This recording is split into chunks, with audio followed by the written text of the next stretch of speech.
প্রথমে মুরগির মাংস ছোট ছোট করে কেটে ভালো করে ব্লেন্ড করে কিমা বানিয়ে নিয়েছি। কিমা যেন একদম নরম ও মসৃণ হয় সেদিকে খেয়াল রাখতে হবে।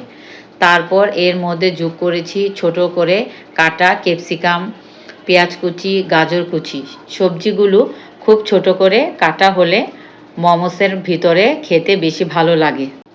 এবার মশলার পালা। সামান্য মরিচের গুঁড়া, ধনিয়ার গুঁড়া, পরিমাণ মতো লবণ, সামান্য চিকেন পাউডার, গোলমরিচের গুঁড়া, 1 চামচ লেবুর রস ও সয়া সস। সব উপকরণ একসাথে দিয়ে খুব ভালো করে মেখে নিয়েছি যেন সব মশলা সমানভাবে মিশে যায়।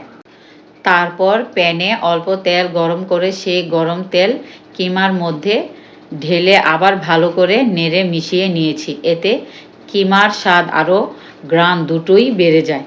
এই তো রেডি হয়ে গেল মোমোসের পারফেক্ট কিমা।